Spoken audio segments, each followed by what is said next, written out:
Hello friends, welcome back to our channel Gyan Ganga Ayurveda classes में। आज हम लोग बात करने वाले हैं अष्टांग हृदय के अंतर्गत सूत्र स्थान का जो 11वां चैप्टर अर्थात दोष आदि विज्ञानी अध्याय के अंतर्गत हम लोगों ने कर रहे हैं दोष धातु मलों के प्राकृत और वैकृत कर्म। ये हम लोग का जो 11वें चैप्टर का जो है वो दूसरा लेक्चर है और पहले लेक्चर में हम लोगों ने ऑलरेडी बहुत कुछ बात कर रखे हैं और ये जो हेडिंग देख रहे हैं बहुत लंबा चौड़ा हेडिंग है। जैसा कि अगर आप लोगों ने पहले वीडियो देखा होगा तो उसमें देखा होगा कि हम लोगों ने उस पहले वाले लेक्चर में ऑलरेडी दोष धातु मलों के प्राकृत कर्म के बारे में बता चुके हैं। साथ ही साथ देखेंगे वैकृत कर्म जो होते हैं, वैकृत कर्म का मतलब होता है कि जब प्राकृत का मतलब अपनी साम्यावस्था में हो, जो भी दो धातु मलों का एक निश्चित प्रमाण बताया गया उस प्रमाण में अगर रहे तो उनके क्या कर्म होंगे, उसको प्राकृत कर्म कहेंगे। अब देखते हैं जो वैकृत होते हैं, अगर उसमें प्रमाण में चाहे एक या तो उसकी मात्रा में अधिकता आ जाए या कमी आ जाए, तो जो वैकृत कर्म में 2 पॉइंट हुए, एक तो बढ़ने की वजह से जो लक्षण आएंगे या कर्म होंगे, या एक घटने की वजह से जो लक्षण या कर्म आएंगे। तो हम लोगों ने इससे पहले लेक्चर में इसमें जो वृद्धि अर्थात बढ़ने वाले जो फैक्टर थे दो धातु मलों के वैकृत में वृद्धि वाले लक्षण तो देख चुके हैं। अब यहाँ पर हम लोग बात करेंगे जो छीड़ वाले हैं अर्थात जो घट रहे हैं अपने प्रमाण में, उससे संबंधित बात करेंगे। तो इसलिए हेडिंग उसको हम लोगों ने और थोड़ा सा तोड़ दिया, छीड़ वातादि दोषों के लक्षण। तो यहाँ 3 पॉइंट है। पहला पॉइंट है दोष, देखेंगे पहला पॉइंट है दोष, दूसरा है धातु, तीसरा है मल। तो एक एक करके हम लोग सबके छीड़ या क्षय के बारे में पढ़ेंगे। अगर दोषों में क्षय होगा, जो वात पित्त कफ का प्रमाण बताया गया है, अगर उसमें कोई कमी आती है तो उसके क्या लक्षण कर्म होंगे। उसी तरह से धातुओं जो 7 धातुएं बताई गई है, रस रक्त मांस मेद अस्थि मज्जा शुक्र, उनमें अगर प्रमाण में जो प्रमाण बताए गए हर एक धातु की, तो उसमें अगर कमी आ जाती है, क्षय हो जाता है, तो उसके क्या लक्षण कर्म होंगे। उस हिसाब से मलों के क्षय में जो कमी आएगी उसकी वजह से क्या उसके लक्षण या कर्म होंगे, इसके बारे में बात करेंगे। तो आइए समय को बर्बाद न करते हुए आइए शुरू करते हैं। छीड़ वातादि दोषों के लक्षण कर्म। सबसे पहले हम लोग दोष की बात करेंगे। तो दोष में क्या चीजें, वात पित्त कफ 3 चीजें हैं।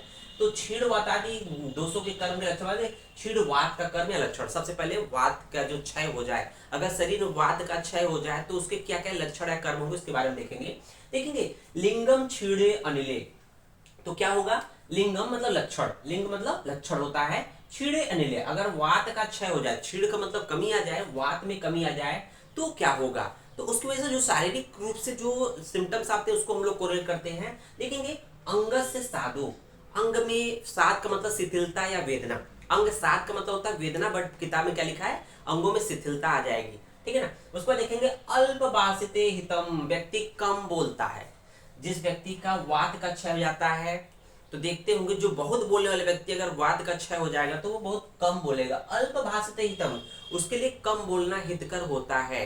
तो वात का क्षय होगा तो शरीर में जो वेदना होगी या अंगों में शिथिलता होगी। साथ ही साथ अल्पम भाषते हितम, व्यक्ति कम बोलता है। उसके साथ साथ देखेंगे संज्ञा मोह, अर्थात बुद्धि का मोह हो जाएगा, उसका दिमाग ही पढ़ने लिखने में या किसी काम में नहीं लगेगा, उसको बोलते हैं संज्ञा मोह। तथा संज्ञा मोह तथा श्लेष, वेरी वेरी इंपॉर्टेंट एक पॉइंट बता रहा हूं, श्लेष में वृद्धि युक्त आमया संभव। युक्त आमय का मतलब होता है व्याधि, आमय का मतलब होता है व्याधि। तो जो व्याधि श्लेष्मा वृद्धि की वजह से व्याधियां होती हैं, वही व्याधियां वात के क्षय होने पर उसी मतलब के क्षय होने पर व्याधियां होती है। अर्थात वात के क्षय होने पर कफ वृद्धि से संबंधित जो व्याधियां उत्पन्न होने की संभावना रहती है, संभव होती है, वो व्याधियों की उत्पत्ति होने की संभावना होती है वात के क्षय होने पर। आइए देखते हैं वात छीड़ वात के कर्म होने बाद छीड़ पित्त के कर्म देखते हैं। अगर पित्त में कमी आ गई तो उसमें क्या क्या लक्षण होंगे। तो देखेंगे बहुत छोटा सा हेडिंग है, पित्ते, पित्त के अगर क्षय हुआ है तो मंदो अनिल, अनल मतलब क्या होता है, अनल। तो अनिल का मतलब होता है वायु या वात, लेकिन अनल का मतलब होता है अग्नि, अग्नि का मतलब जठराग्नि की बात कर रहा है। जब पित्त का क्षय हो जाएगा तो हम लोग जानते हैं कि जो जठराग्नि होती है पित्त से कोरिलेट करते हैं। तो अगर पित्त क्षय है, कहीं करके इसको जो जठराग्नि या पाचन क्रिया में कोई ना कोई कमी आ जाएगी, इसलिए कह रहा है मंदो अनल, अर्थात जो उसकी जठराग्नि है या पाचन क्रिया डिक्रीज हो जाएगी। शीत, शीत उसको शिथिल, उसको ठंडक लगेगी, शीत का मतलब उसको ठंडक लगेगी, उस शिथिलता शरीर में कहीं ना कहीं शीतलता शरीर में आ जाएगी। प्रभा हानि, जो शरीर या चेहरे की जो प्रभा अर्थात कांति है, चमक है, वो उसका लाश हो जाएगा, खत्म हो जाएगा। उसको देखेंगे कफ के कर्म, जब छीड़ कफ हो जाएगा तो उसके क्या क्या कर्म हो जाएंगे। तो वेरी वेरी इंपॉर्टेंट है, कफ के क्षय होने पर भ्रम हो जाएगा, भ्रम का मतलब ये होता है कि व्यक्ति का दिमाग काम नहीं करेगा कि क्या करे क्या ना करे, कुछ ऐसी स्थिति होगी, कंफ्यूजन की स्टेज में रहेगा भ्रम। उसको देखेंगे श्लेष्मा आशय शून्यत्वम, वेरी वेरी इंपॉर्टेंट है बच्चों, श्लेष्मा आशय शून्यत्वम। तो इसका मतलब आप लोग समझ में आ गया होगा, नहीं समझ में आया तो बता देता हूँ कि श्लेष्मा का जो आशय या श्लेष्मा का जो स्थान बताया गया है उसमें शून्यत अर्थात कमी आ जाएगी। शून्यत का मतलब होता है जो जैसे होता है ना कि एक कटोरे में अगर कफ भरा हुआ है तो श्लेष्मा का आशय हो गया, कटोरा श्लेष्मा का आशय है।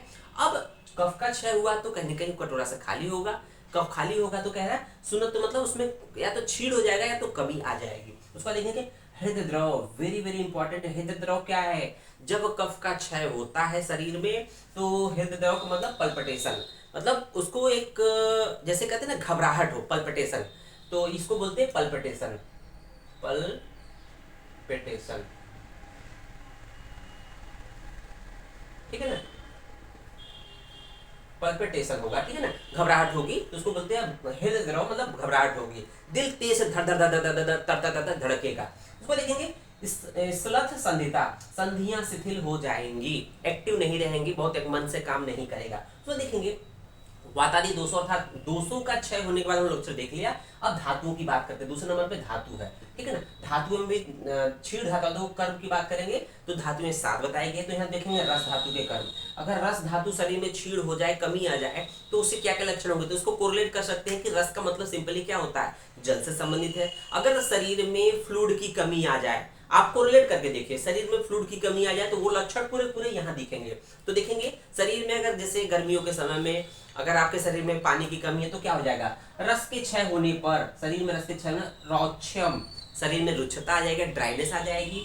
देखेंगे श्रम, व्यक्ति बिल्कुल थका थका सा महसूस होगा। गर्मियों के समय में कहते हैं ना खूब मात्रा में पानी पिया करें, खूब बहुत ज्यादा मात्रा में पानी पीजिए, नहीं तो क्या होगा बहुत जल्दी थक जाओगे काम करके। और सोसो, शरीर में मतलब सोस उत्पन्न हो जाएगा, ऐसा लगेगा शरीर सूखा सूखा सा है। और ग्लानि, और ये शरीर में ग्लानि होगी, किसी काम में मन नहीं लगेगा। शब्द असहिष्णुता, वेरी वेरी इंपॉर्टेंट है।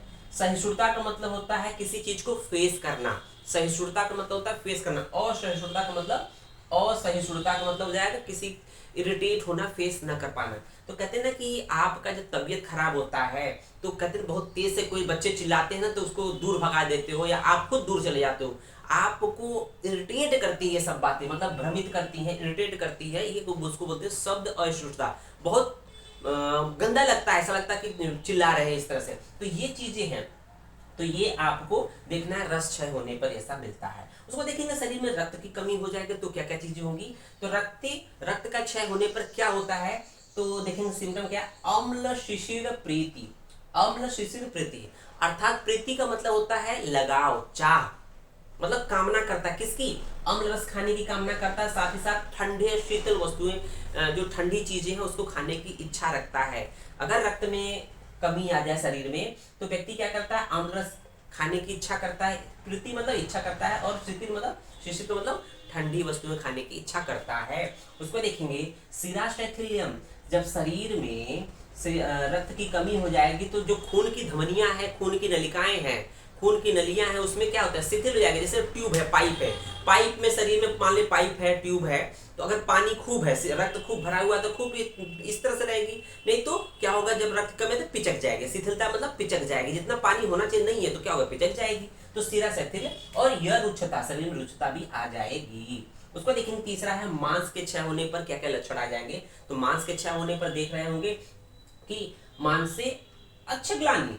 अच्छ मतलब होता है नेत्र, लेकिन नेत्र यहाँ नहीं है, नेत्र का मतलब होता है इंद्रिय, नेत्र का मतलब क्या है, ज्ञानेंद्रिय है, तो इंद्रियों में ग्लानि हो जाएगी। ग्लानि का मतलब ये हो जाएगा कि इंद्रियां अपने विषयों को ग्रहण करने में उतने अच्छे से ग्रहण नहीं करेंगे जितना अच्छे से अच्छे रहने पर करती है। तो अच्छ ग्लानि, इंद्रियों में ग्लानि हो जाएगी। अब उसके बाद देखेंगे शुष्कता आ रहा है, शुष्कता किसमें शुष्कता आ रही है, सूख जाएगा, क्या, गंड प्रदेश, स्फिक प्रदेश, गंड प्रदेश, आपके गाल सूख जाएंगे, साथ ही साथ स्फिक प्रदेश मतलब जो बटक रीजन होता है वहां पर जो मांस का क्षय हो जाएगा, तो ये शुष्कता आ जाएगी। तो मांस क्षय होने की वजह से हो रहा है, संधि में वेदना भी आ जाएगी। उसको देखेंगे चौथा मेद क्षय के लक्षण, मेद का अगर शरीर में क्षय हो जाएगा तो क्या लक्षण होंगे, मेदसी स्वप्नम, मेदसी, मेद के क्षय होने पर स्वप्नम कट्या, अर्थात स्वप्नम कट्या का मतलब, स्वप्नम मतलब सो जाना, जैसे हम लोग कहते हैं ना, कोई व्यक्ति सोया, आप उसको टच करिए तो बहुत ज्यादा पता नहीं चलता, कौन आया कौन गया नहीं पता था। उसी तरह से यहाँ बोला स्वपनम कट्या, कट्या का मतलब होता है कटी, कमर। तो जब मेद का क्षय हो जाएगा, उसके कमर पे हाथ रखेंगे, टच करेंगे तो उसको टच फील नहीं होगा, उसको स्पर्श महसूस नहीं होगा। जैसे कोई व्यक्ति सोया हुआ है, उसको छुएंगे तो उसको पता नहीं चलेगा कि कौन आया कौन गया, नहीं कौन छुआ नहीं पता चलेगा। लेकिन उसी तरह से मेद का क्षय हो गया हो तो अगर उसके कमर प्रदेश पे हाथ रखेंगे तो उसका जो स्पर्श है उसको स्वप्न मतलब सो गया है, नहीं पता चलेगा। उसके बाद देखेंगे प्लीहा वृद्धि, वेरी वेरी इंपॉर्टेंट है। प्लीहा वृद्धि किस धातु के क्षय होने पर प्लीहा वृद्धि होती है, तो मेद के क्षय होने पर प्लीहा वृद्धि आ जाती है। साथ ही साथ कृशांगता, शरीर के अंग जो होते हैं कृश हो जाते हैं, दुबले पतले हो जाएंगे। नेक्स्ट देखेंगे अस्थि के क्षय होने पर अस्थितोद, अस्थियों में वेदना होगी। सदनम, सदनम मतलब होता है गिरना, सदनम। एक होता है सदन, एक होता है सदन। सदन मतलब होता है वेदना, सदन मतलब वेदना, ठीक है ना। लेकिन ये बड़ा वाला सदनम, सदन मतलब गिरना, ठीक है ना। अगर हिंदी में देखें, हिंदी में देखते हैं ना आप, किसी मकान के सामने लिखता है सदन, जैसे मतलब कोई भी नाम हो जाएगा तो इस अगर नॉर्मल भाषा में देखें सदन मतलब घर भी होता है, ठीक है ना, सदन मतलब घर। लेकिन आयुर्वेद में सदन का मतलब वेदना, सदन बड़ा शब्द शुरू होगा तो गिरना हो जाएगा, तो क्या हो जाएगा सदनम दंत केश नख आदि सु, तो दांत है, बाल है, नख आदि गिर जाएंगे। ये अस्थि क्षय के लक्षण है बच्चों। उसको देखेंगे शुक्र क्षय की बात करते हैं। शुक्र क्षय से पहले हम लोग मज्जा क्षय देते थे, ये थोड़ा सा सीक्वेंस हम लोग का उलट गया है, तो मज्जा देखते हैं छठवा वाला। तो अस्थ्यानाम मज्जनी सौशिर्यम, अर्थात मज्जीय क्षय के लक्षण पे अस्थि में शिशिरता आ जाएगी, अर्थात जो बोन मैरो होती है, अस्थियों के जो बोन मैरो होती है, बोन मैरो कैविटी, उसमें मज्जा भरी होती है, बोन मैरो होती है, उसका क्षय हो जाएगा, उसमें कमी आ जाएगी। उसको देखेंगे भ्रम हो जाएगा। तिमिर दर्शनम, आंखों के सामने, तिमिर का मतलब होता है कि आंखों के सामने अंधेरा छाना। तिमिर का मतलब होता है कैटरेक्ट, तिमिर मतलब होता है व्याधि कैटरेक्ट, बट तिमिर दर्शनम का मतलब आंखों के सामने अंधेरा छा जाना। उसको देखेंगे लास्ट में शुक्र क्षय के लक्षण। अगर व्यक्ति में शुक्र क्षय अर्थात शुक्र धातु की कमी आ जाए तो क्या क्या लक्षण होंगे। शुक्र चिरात प्रसिचेत, मैथुन करते समय शुक्र का देर से निकलना, तो मैथुन में इच्छा भी नहीं होगी। जब शुक्र की कमी रहेगी तो वैसे भी शुक्र की मैथुन की इच्छा नहीं होगी। तो शुक्र चिरात प्रसिचेत शुक्रम शोणितम युवा, तो हो सकता है शुक्र के साथ साथ उसमें रक्त भी आ जाए, अन्य धातु भी मिल जाए। और देखेंगे तो अत्यर्थम वृषणयो, वृषण में अत्यधिक, तोद मतलब होता है वेदना, वृषण में अत्यधिक वेदना या तोद उत्पन्न होगा। साथ ही साथ देखेंगे मेढ्र धुमायनति, मेढ्र का मतलब कि जो लिंग होता है, जो पेनिस होता है, उसमें क्या होता है, उसमें जलन सी महसूस होती है, जैसे यूटीआई हो जाए वैसा लक्षण महसूस होगा। तो इस तरह से धातु वाला पार्ट कंप्लीट हो गया। लास्ट में देखते हैं हम लोग छीड़ मलों के कर्म तथा लक्षण, अर्थात अब यहाँ पर मल की बात करेंगे। दोष धातु मल, तीसरे नंबर पे मल आ गया, पहले नंबर पे दोष था, दूसरे धातु, तीसरे मल। मल तीन प्रकार बताए गए हैं, पहले नंबर पुरुष है, दूसरा मूत्र, तीसरा स्वेद है। देखिए पुरुष के क्षय होने पर, अगर पुरुष का मतलब होता है खाना पीना, खाना खाने के बाद उसका जब डाइजेशन होता है, डाइजेशन होने के बाद लार्ज इंटेस्टाइन में जब वो पार्ट जाता है तो धीरे धीरे फीकल मैटर का फॉर्मेशन होता है। तो फीकल मैटर 3 से 4 घंटे अपना रहता है, उसके बाद 4 से 5 घंटे बाद जो प्रॉपर तरीके से जो पुरुष होता है उसका निर्माण करता है।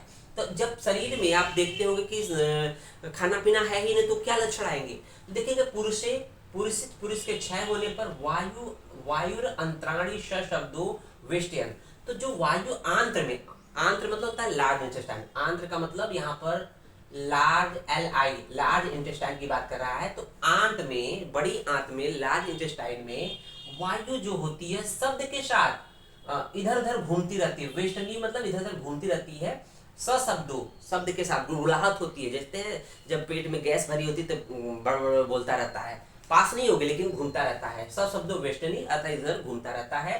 साथ ही कुच्छो भ्रमति, साथ ही साथ कुछ प्रदेश उधर प्रदेश में घूमती रहती है। या उसका देखेंगे यात ऊर्ध्वम हृदय पार्श्व पीड़न, हृदय और उसके हृदय के पार्श्व में उसको दबाते हुए, वायु जो है हृदय प्रदेश में उसके पार्श्व, अपने पार्श्व में उसको जो भी अंग प्रत्यंग है उसको दबाते हुए, पीड़न का मतलब दबाते हुए, यात ऊर्ध्वम ऊपर की तरफ आती है। जो लार्ज इंटेस्टाइन है वो क्या करेगी, अपने पार्श्व में तथा हृदय प्रदेश को दबाते हुए, पीड़न का मतलब कि चोट पहुंचाते हुए, दबाते हुए ऊपर की तरफ आती है, क्योंकि नीचे तो पास हो नहीं रही है। तो ये चीजें हैं पुरुष क्षय के लक्षण। अब देखेंगे मूत्र का क्षय हो जाएगा, तो शरीर में अगर मूत्र का क्षय हो जाएगा तो सबसे पहले कि यूरिन का त्याग नहीं होगा या बहुत कम होगा। तो देखेंगे मूत्रे अल्पम मूत्रेत, मूत्र के क्षय होने पर अल्पम मूत्रेत दिया ना, अल्पम मूत्रेत, व्यक्ति टॉयलेट कम करता है या जाएगा तो बहुत थोड़ा सा होगा, अल्पम मूत्रेत। कृच्छ, अब जब टॉयलेट करने जाएगा, यूरिन पास करने जाएगा तो कृच्छ मतलब वेदना, मतलब जैसे पेनफुल यूरिनेशन होना। उसका विवर्णम, विवर्ण का मतलब होता है कि जैसे आप प्रॉपर पानी न पिए आकर शरीर में, जैसे आप तो गर्मियों में देखा होगा कि आपने सुबह से पानी बहुत कम पिया तो टॉयलेट क्या होगा, थोड़ा सा एलोइस हो जाता है, मतलब पीलापन आता है। तो कह रहा है कि मूत्र अपने वर्ण रंग को छोड़कर विवर्ण हो जाता है, हो सकता है रक्त वर्ण का, हो सकता है पीलापन हो, इस तरह से हो, इस तरह से उसका स्राव होता है। उसके बाद देखेंगे लास्ट में स्वेद का क्षय हो जाए, शरीर में जो स्वेटिंग होती है उसका जो प्रमाण बताया गया उसमें कमी आ जाए तो क्या होगा, स्वेदे रोमच्युति, शरीर के जो रोम होते हैं, जो छोटे छोटे रोम्स होते हैं उसकी च्युति अर्थात वो गिर जाएंगे। उसका स्तब्ध रोमता या रोम जो है खड़े हो जाएंगे, या स्फुटन त्वचा अर्थात त्वचाएं जो है फट जाती है। तो इस तरह से हम लोगों ने ये जो सेकंड हेडिंग है दोष धातु मलों के प्राकृतिक व्यक्तिकरण को कंप्लीट किया है। उम्मीद है वीडियो आपको पसंद आया होगा। वीडियो को अधिक से अधिक लाइक, शेयर, कमेंट और चैनल को सब्सक्राइब करें। धन्यवाद।